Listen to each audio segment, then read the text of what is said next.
이제 제3장 종교개혁과 그 이후 Reformation and Post-Reformation Periods 1500년부터 1750년. 보통 종교개혁을 1648년까지 끊거든요. 그런데 맥그레스는 개신교 스콜라주의까지 집어넣기 위해서 이렇게 시대 구분을 한 것으로 알고 있습니다. 자, 서구 기독교 신학의 중요한 새 시대가 16세기. 예. 16세기라는 말은 종교개혁을 대표하는 종교개혁 그 자체를 가리키는 말로 사용되고 있습니다.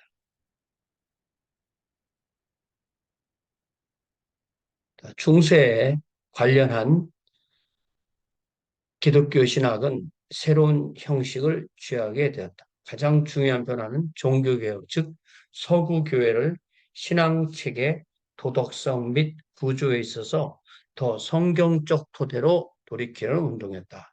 요 성경적 토대, 이게 이제 종교개혁의 가장 큰 특징입니다. 자, 요 부분을 이제 요 부분이 뭐라고 되어 있는 거냐면 The most significant development was the Reformation, a movement which sought to return the Western Church to more biblical foundations in relation to its belief system, morality, and structures. 네.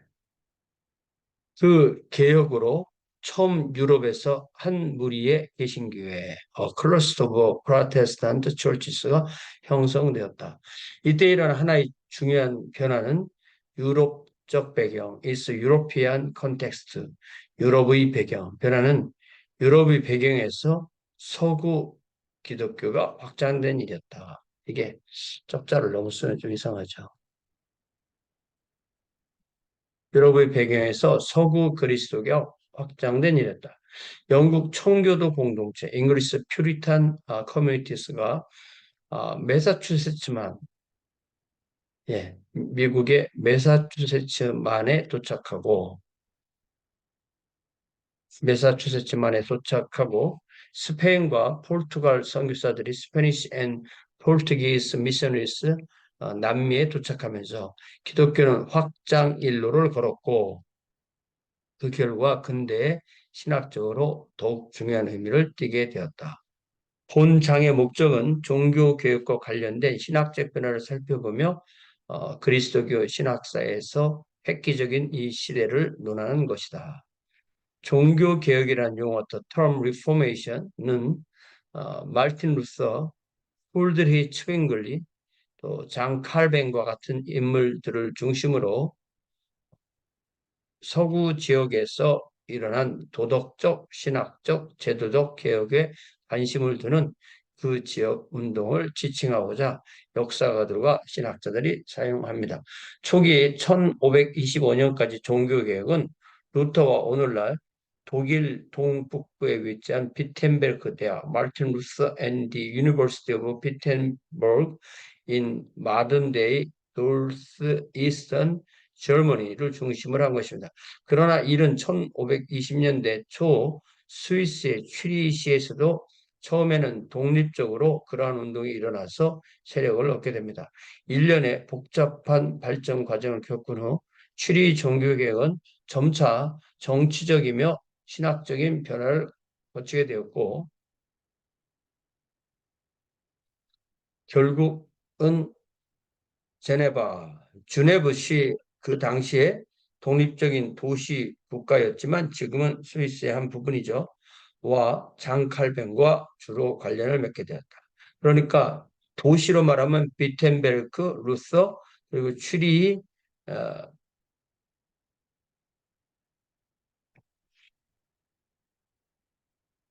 츠빙글리, 그리고 제네바, 장칼뱅 이렇게 되는 거죠.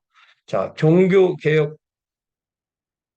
자, 121번, 121번 요 부분을 아예 처음 번역을 안 해줬어요. 이 부분을 읽어보면 However, the movement also gained strength independently at First, in the Swiss city of Zurich in the early 1520s, through a complex series of developments, the Zurich Reformation gradually underwent a series of political and theological modifications, eventually coming to be associated primarily with the city of Geneva, now part of modern-day Switzerland, although then an independent city-state, and John Calvin 되죠. 종교개혁 운동은 복잡하고 다양한 복잡하고 각양각색이었으며 complex and heterogeneous. 그 명제는 그 아젠다는 교회 교리의 개혁을 훨씬 넘어섰습니다. 그 운동은 근본적인 사회적, 정치적 또는 경제적인 문제에 관심을 뒀는데 너무나도 복잡해서 여기서는 자세히 그 내용을 다룰 수가 없습니다. 그 개혁의 명제가 나라마다 달라서 예컨대 독일 같은 나라에서 중요했던 신학적 문제가 영국 같은 곳에서는 별로 부각하지 못했습니다. 그런 게 참 수동태 넣는 건 쉽지 않아요. 네. 종교개혁에 대응하여 가톨릭 교회는 내부의 질서를 잡습니다. 프랑스와 독일 사이의 긴장으로 인한 서구에서의 정치적 불안 때문에 일찍 공의회를 소집할 수 없었고 당시 교황 파울루스 3세는 결국 1545년에 트렌트 공의회, Council of Trent를 개최할 수 있었습니다. 그러니까 종교개혁이 거의 뭐 끝날 그 주요 종교개혁이 거의 완성될 즈음에 이 로마 가톨릭은 공회를 열 수 있었다 이 얘기죠. 이 모임은 복음주의 대적들에 맞서 against its evangelical opponents 가톨릭 사상과 실천을 천명하고 옹호하는 임무를 자임했습니다. 종교개혁 자체는 비록 칼뱅주의가 헝가리 독속 칼뱅주의가 헝가리까지 동쪽 깊숙이 침투하기는 했지만 특히 유럽 중부 북부에 집중된 서구 현상, a Western European phenomenon. 그러나 1600년대 이후로부터 점차 중요하게 된 많은 수의 점차 중요하게 된 많은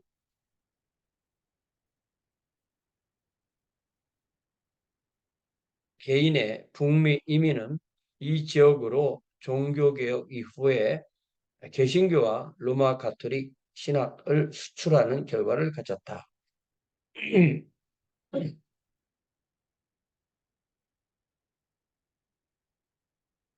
Post Reformation Protestant and Catholic Theologies. 자, 하버드 대학은 뉴잉글의 신학 교육의 초기 중심지 한 예입니다. 그러니까 이게 그 뉴잉글랜드라는 것은 미국의 주의 이름이 아니고 지역의 이름이죠. 초기 13개 주에서 위에 있던 4-5개의 주를 뉴잉글랜드 지역이랍니다. 또 예수회 제수이트도 인도, 중국, 일본을 포함한 극동에서 광범위한 선교 활동을 했습니다. 기독교 신학은 점차 서구 근거지를 넘어 세계 현상으로 확장하기 시작했으니 이 단계는 근대로 완결되게 됩니다. 주요한 용어에서 종교개혁이라는 용어는 다의적이기에 구별할 필요가 있습니다. 저는 이 종교개혁을 이렇게 붙였으면 이거 16세기 종교개혁을 말하는 거고요. 만약에 이렇게 띄우면은 그거는 어느 시대에 있는 종교개혁을 저는 의미하게 그렇게 구별했습니다. 종교개혁이라는 용어는 다의적, number of senses이기 때문에 구별할 필요가 있습니다.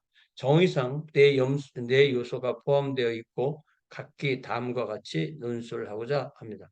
루터라니즘, 루터교회, 종종 칼뱅주의라 부르는 개혁교회, the Reformed Church often referred to as Calvinism. 이 칼뱅주의란 말을 좀 많이 안 써요. 네. 종종 아직도 재침례교주의라 불리는 근원 종교계, 이 근원 종 레디컬 리포메이션을 예전엔 급진 종교개혁했는데 요즘은 근원 종교개혁이란 말이 좀 더 잘 쓰이는 것 같아요.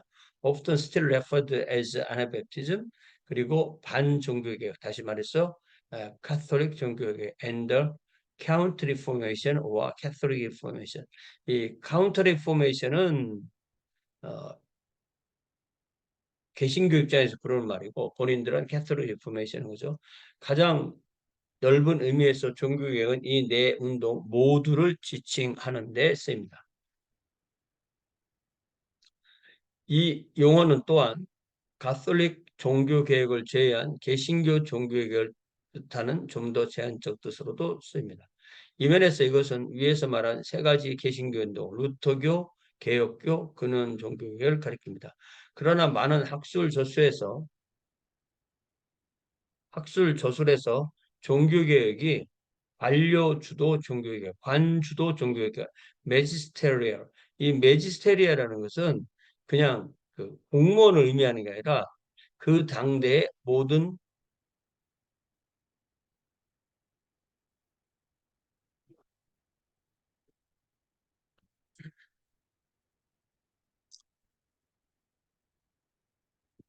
그 당대의 모든 어, 실제 권력을 가진 정치 지도자들을 말하는 거예요. 그래서 예를 들자면 왕국에서는 왕, 공국에서는 공, 뭐 이런 그런 사람들을 메지스트라고 그렇게 불렀습니다. 다시 말하면 어, 이제 메지스테리얼이고 그것을 또 메인스트림 주류 종교개혁이라고도 합니다. 다시 말하면 루터교와 개혁교, 영국 성공회를 포함할 때 이때는 또 재침례교들을 제외하고 그러니까 종교개혁과 재침례 이렇게 말하는 거죠. 네. 저는 이렇게 구분하는 거 싫어합니다. 그래서 관료 주도 종교 개혁은 주로 주류 종교 개혁자들이 군주, 제후 또는 시의회 같은 세속 권력자들과 관련된 방식으로 진행한 종교 개혁. 여기 나오죠. 자, secular authorities such as princes, magistrates or city councils. 그래서 이 단어를 좀 더 자세하게 보면 매저스트레이트로 가는데요.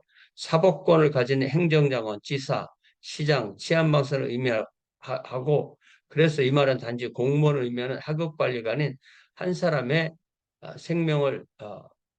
생명의 여탈권을 가지고 있는 그러한 막강한 그런 사람들을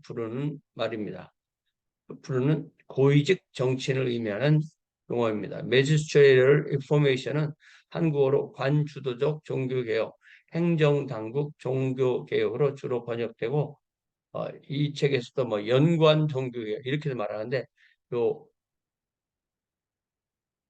저 쪽자를 빼면 관주도 종교개혁 뭐 이렇게 되면 될 것 같아요.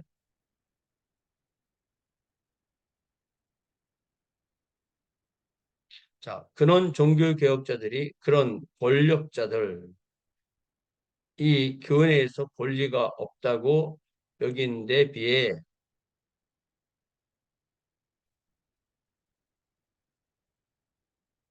종교개혁 주류들은 교회가 최소한 얼마만큼은 세속 행정기관들, secular agencies of government의 영향을 받는다고 했습니다.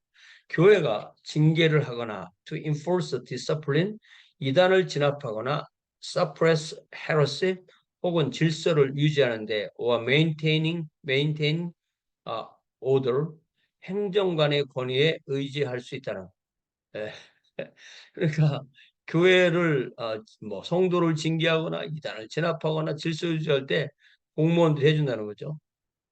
권위를 의존할 수 있는 것과 똑같이 just as the church could rely on the authority of the magistrate, 행정관은 교회 내에서도 권한을 가졌습니다. The magistrate had the right to authority within the church. 그래서 연관 종교개혁, 예. 연관 종교개혁 이런 말 참 불편하죠. 연관 종교개혁은 마르틴 루소, 마르틴 푸서 같은 인물들이 어, 쓴 개혁안의 중심이 되는 행정당국과 교회의 일정한 관계에 관심을 두려 합니다. 그래서 연관 이렇게 말하는 것 같아요. 종교개혁에 내포된 세 가지 의미, 루터교회, 개혁교회, 재침례교회는 기독교 신학을 다루는 조술에서 빈번히 등장합니다. 연관 종교개혁 은 이 말의 첫 두 의미 루터교회와 개혁교회를 포함하여 를 가리키는데 점점 더 많이 쓰게 되고 근원 종교개혁은 세 번째 것인 재침례교회를 가리키는데 쓰게 됩니다. 적자로 자꾸 쓰는 게 이게 안 좋은 것 같습니다. 근원 종교개혁. 자, 개신교라는 용어는 설명이 필요합니다. 이 용어는 교회에서 루터 교회에게 더 이상 반영을 베풀지 않기로 결정한 1529년 2월 시파이어 의회, 시파이어 국회, The Diet of Speyere에서 연유합니다.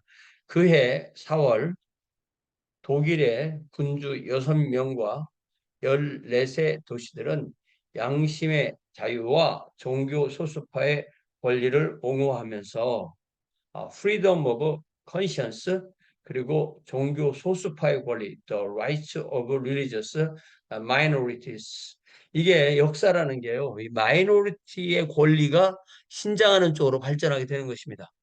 옹호하며 이 억압 정책에 항거했습니다. protested. 그래서 프로테스탄트라는 용어는 이 항거에서부터 연유하게 됩니다. 124번. 그래서 the term protestant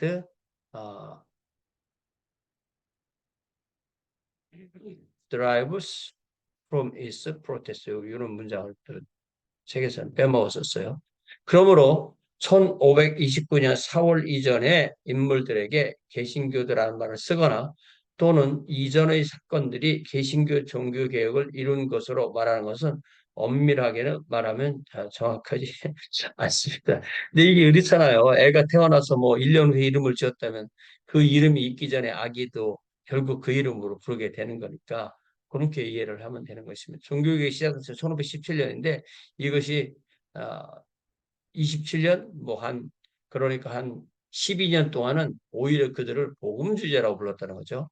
복음주의자라는 말이 이 시기 이전 비텐베르크와 프랑스와 스위스 등지에서 많은 개혁파를 가리키는 글로 자주 쓰이게 되었습니다. 비록 개신교라는 용어가 이 초기를 가리키기 위해 잘 쓰이지만 엄밀하게 이것은 시대차이적 표현이다. 이렇게 말할 수 있는 거죠.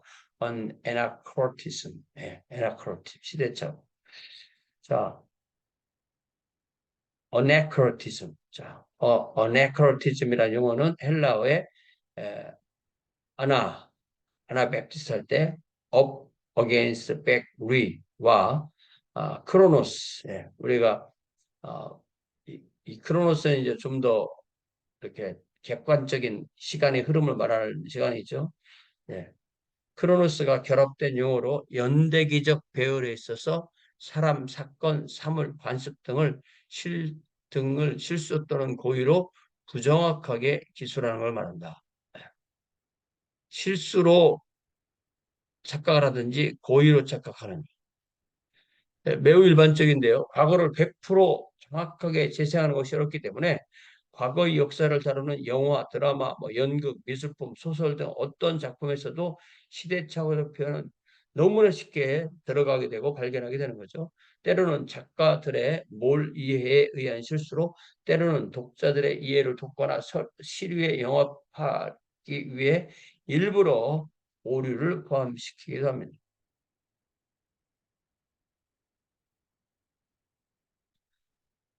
일례로 15세기 이태리의 르네상스 예술가 레오나르도 다빈치의 최후의 만찬, 더 라스 서퍼에서 예수와 제자들은 모두 긴 탁자를 중심으로 둘러서 의자에 앉거나 서 있는 모습으로 표현되고 있죠. 이건 상당 부분 15세기의 이태리의 모습을 보여주는 좋은 얘기지만 1세기 팔레스타인에서의 6월절 만찬을 보여주기에는 많은 부분 부족합니다. 그러므로 역사를 표현하는 어떠한 것을 볼 때도 시대적 고증이 얼마나 정확한지 독자 입장에서 관심 갖는 것이 필요합니다. 여기까지 하겠습니다.